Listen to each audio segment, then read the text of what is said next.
Oke, tema kita bulan ini adalah Matius 22 ayat 37. Ya kan?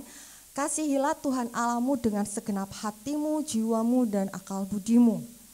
Nah, di Matius 22 ini itu berisi konteks tentang di mana orang Farisi itu mencoba menjebak Tuhan Yesus dengan menanyakan, apakah hukum yang paling utama? Nah, Tuhan menjawab, hukum kepada Allah yang terutama. Jadi Matius 22 ayat 37 ini itu berisi perintah utama Injil yang menekankan kepada kita untuk menaruh Tuhan sebagai prioritas kita yang melibatkan hati, pikiran, dan akal budi kita. Nah, saudara-saudara, kita ini kan hidup di dunia yang penuh dengan masalah gitu ya. Entah itu urusan pekerjaan atau itu urusan keluarga. Nah, kadang itu bisa membuat fokus kita itu kehilangan gitu, kehilangan fokus kita kepada Allah. Nah, jadi firman hari ini itu mau mengajarkan kepada kita, yaitu fokus kepada Tuhan, maka hasilnya akan luar biasa. Saya ambil itu dari kitab Matius 6 ayat 33. Tolong Pak Hendro. Ya, jadi saya ambil judulnya hari ini tuh saya firmannya itu fokus kepada Tuhan, hasilnya luar biasa. Ya, ini Matius 6 ayat 33, tetapi carilah dahulu kerajaan Allah dan kebenarannya, maka semuanya itu akan ditambahkan kepadamu. Nah, lalu apa yang membuat Tuhan kita itu luar biasa? Kita buka di kitab Nehemia 1 ayat 5.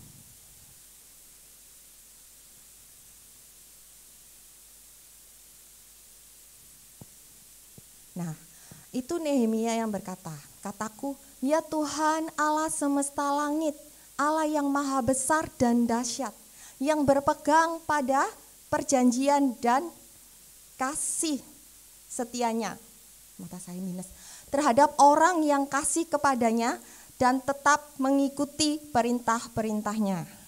Nah, Nabi Nehemia ini berkata bahwa Yesus itu besar dan dahsyat. Karena apa? Tuhan itu peduli dengan umat-umatnya dan dia selalu menepati semua janji-janjinya. Banyak orang Kristen itu kadang itu tidak memprioritaskan Tuhan ya dalam kehidupannya. Jadi dia tuh kadang mengabaikan ibadah karena dia memilih untuk pergi liburan atau mungkin leyah-leyah di rumah seperti itu ya. Mungkin maksud dia itu bukan berarti karena dia mau meninggalkan Tuhan itu, enggak. Cuman dia, kalau orang itu mengenal firman Tuhan maka dia akan memprioritaskan Tuhan dari hal yang lain dibandingkan hal yang lain. Jadi kalau misalnya terpaksa mau pergi liburan atau apa ya tetap harus mendengarkan firman Tuhan itu melalui online gitu ya. Karena firman Tuhan itu makanan hidup kita gitu. Jadi jangan benar-benar tidak mendengarkan firman Tuhan sama sekali.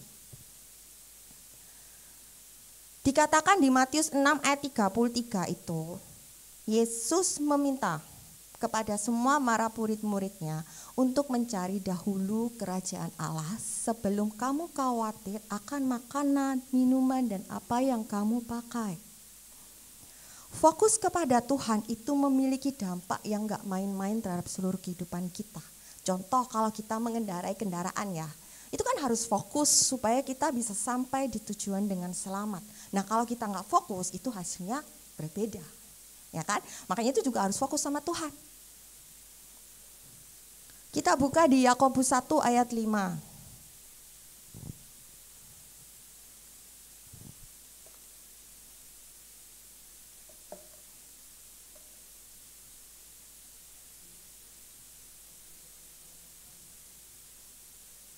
Nah, tetapi apabila di antara kamu ada yang kekurangan hikmat, hendaklah ia memintakannya kepada Allah yang memberikan kepada semua orang dengan murah hati, dengan tidak membangkit-bangkit, maka hal itu akan diberikan kepadanya.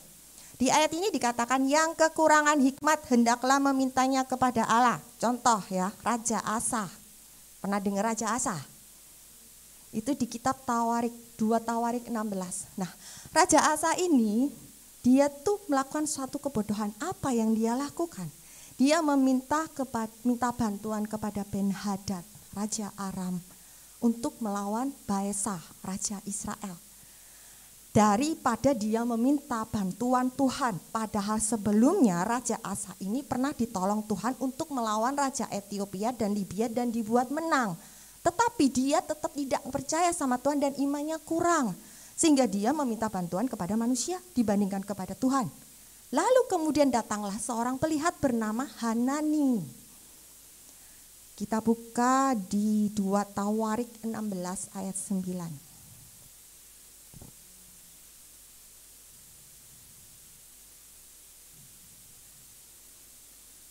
Ini yang dikatakan oleh Hanani. Karena mata Tuhan menjelajah seluruh bumi untuk melimpahkan kekuatannya kepada mereka yang bersungguh hati terhadap dia. Dalam hal ini engkau telah berlaku bodoh. Dia mengatakan itu ke Raja Asa. Oleh sebab itu mulai sekarang engkau akan mengalami peperangan. Jadi Tuhan itu marah, Tuhan itu murka. Kenapa kamu gak fokus ke aku? Kenapa kamu kok gak memprioritaskan aku dan tidak meminta bantuan kepadaku? Kenapa kamu lebih meminta bantuan kepada manusia? Nah itu Tuhan bilang, mulai sekarang kau akan mengalami peperangan. Nah ini kebodohan yang dilakukan oleh Raja Asa. Jadi karena itu dikatakan tadi di Yakobus 1 ayat 5, yang dikatakan di sana adalah, apabila kamu kekurangan hikmat, hendaklah kamu memintakannya kepada Allah. Jadi mulai sekarang ya, bukan kita tidak kekurangan hikmat ya maksudnya. Maksudnya mulai sekarang kita tuh fokus sama Tuhan, pandang Tuhan. Jangan kita meminta bantuan pada manusia. Jangan kita mengandalkan manusia. Karena manusia tuh mungkin bisa mengecewakan kita ya. Pokoknya kita fokus sama Tuhan, cari Tuhan. Terus kita buka di 1 Samuel 16 ayat 7.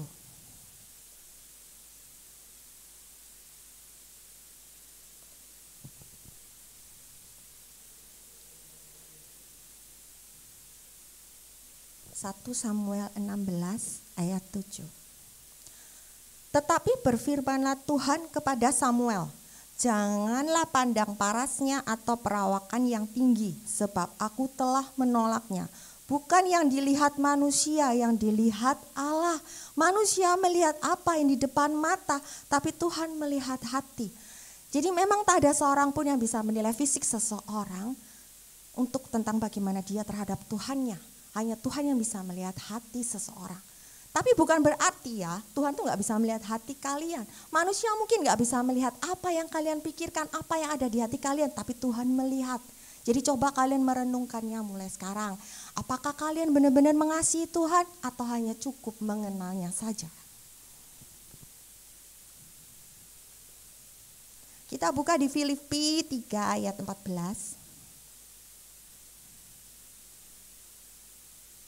Filipi 3 ayat 14. Dan berlari-lari kepada tujuan untuk memperoleh hadiah, yaitu panggilan surgawi dari Allah dalam Kristus Yesus. Nah, kita berlari-lari gitu ya. Jadi kita tuh semangat mencari tujuan kita, yaitu siapa? Bapa, Kristus, fokus. Nanti kita akan mendapatkan hadiah, yaitu apa? Surga. Kita buka di Yakobus 1 ayat 7 sampai 8.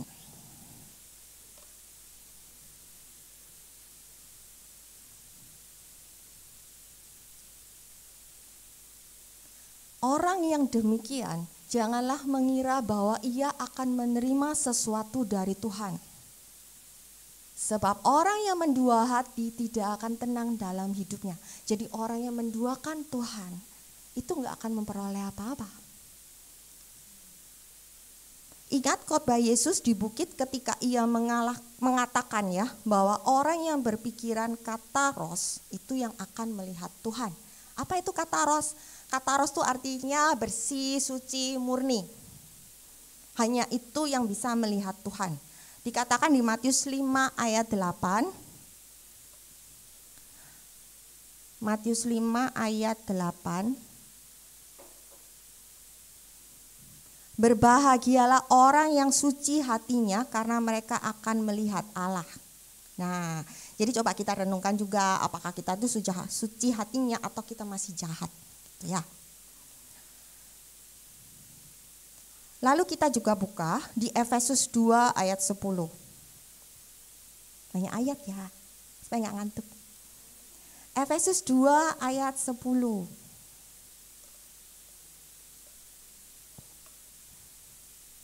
Karena kita ini buatan Allah, diciptakan dalam Kristus Yesus untuk melakukan pekerjaan baik yang dipersiapkan Allah sebelumnya. Ia mau supaya kita hidup di dalamnya.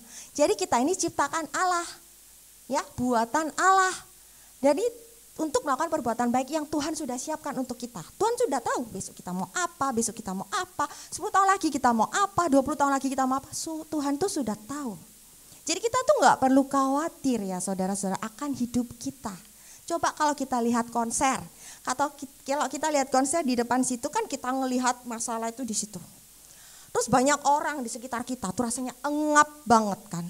Terus apalagi orang di depan kita tinggi-tinggi seperti Goliat gitu kan. Aduh, jadi masalahnya tambah banyak. Untuk dia nggak kita apa-apa. Terus lihat kiri kanan tuh teriak-teriak di sini. Terus apa ya? Mungkin kita ya bahagia tapi kan nggak apa gitu ya. Masalahnya tuh banyak. Kita nggak bisa lihat yang di situ karena ketutupan banyak orang. Beda kalau kita naik ke podium yang tinggi tuh, kita bisa ngelihat. Atau kita naik di hotel yang tinggi, lantainya tinggi, bisa lihat lagi. Semua dari ujung ke ujung kita bisa lihat. Ya kan? Beda dari sudut pandang. Jadi bila kita ada masalah, fokus ke Tuhan, cari Tuhan. Bilang sama Tuhan, tolong. Apakah masalah itu akan hilang? Enggak, masalah itu masih ada di sana. Tetapi tergantung bagaimana sudut pandang kita melihatnya. Kita minta Tuhan gendong seperti burung Raja Wali terbang di atas yang bisa melihat masalah itu kecil dari bawah. Ya, oke. Jadi fokus kepada Tuhan itu harus dipraktikkan dalam tingkah laku kita sehari-hari ya. Utamakan Tuhan daripada keinginan diri kita sendiri. Fokus kepada Tuhan, pandang Tuhan, itu adalah jawaban dari setiap pergumulan kita. Nah, kalau kita memprioritaskan Tuhan, tuh apa yang nampak dalam diri kita? Kita akan lebih menghargai hidup. Terus kita juga memiliki tujuan hidup, hidupmu berbuah dan kita akan menjadi lebih bersyukur. Lalu yang kita dapatkan apa? Nah ini, apa yang kita dapatkan bila kita tuh memprioritaskan Tuhan? Maka kamu akan mendapatkan berkat, kesehatan, perlindungan, jalan keluar tuh ada, pengampunan pun juga ada. Dan kamu akan mengalami kuasa dan mujizat Tuhan. Pokok kita mendahulukannya ya. Lain kalau kita nggak mendahulukannya nggak bisa. Nah ini saya mau kasih contoh ya. Kesaksian. Nah jadi ini tuh pengeluaran di luar ya. Jadi pengeluaran di luar dan saya butuh waktu itu. Waktu itu lagi penyembahan. Saya lagi penyembahan. Terus kemudian ya saya nyanyi. Tapi pikiran saya tuh ke arah yang lain. Jadi saya tuh berpikir begini. Aduh gimana ya cara mengolahnya, aduh apa yang harus aku putar, apa yang harus aku olah ya, jadi gitu terus. Nah terus kemudian Tuhan tuh bicara langsung, responnya cepat loh, itu yang saya kagetkan. Responnya cepat, dia bilang gini, kamu butuh uang berapa sih? Langsung kaget saya, Tuhan maafkan aku. Terus aku bilang, ya aku butuh uang segini. Terus Tuhan tuh bilang lagi, kaget saya lagi yang kedua kalinya. Padahal kan rinciannya kamu segini kan, kamu belum bayar ini. Oh iya Tuhan. Terus kemudian Tuhan tanya lagi, ya wes berapa yang kamu butuhkan? Ya udah untuk sampai akhir bulan tuh berapa? Ya udah segini. Tahu gitu saya minta lebih ya. Ya udah segini gitu. Nah terus kemudian Tuhan bilang, ya udah sekarang fokus sama aku, carilah dahulu. Dan saat itulah saya mendapatkan Matius 6 ayat 33 itu tadi. Tiba-tiba Tuhan bilang, carilah aku dahulu. Maka semua akan ditambahkan, fokus. Nah akhirnya saya tuh cuma pikir, apa? Ya wes Tuhan bilang gitu. Lalu saya dapat uang itu dari mana? Ini cuma pikiran gitu toh, dari mana ya? Tapi saya itu tidak mengimani ya, saya percaya. Jadi bukan saya belajar percaya, tidak. Tapi saat itu entah bagaimana saya percaya, saya akan sudah mendapatkannya. Jadi saya nggak tahu gimana caranya. Oh ya wes lah, kayak gitu toh. Tapi saya percaya bukan sih. Oh ya wes lah, nggak tahu gitu. Ya wes lah, oke. percaya. Terus pada saat penyembahan sampai ibadah, sampai khotbah, sampai selesai ibadah, belas nggak ada pikiran itu sama sekali, nggak ada pikiran uang itu sama sekali sampai pulang. Terus saya jalan-jalan gitu kan. Nah saya menikmati hidup, ya nggak ada pikiran apa-apa sama sekali. Malamnya saya terima transferan sejumlah itu.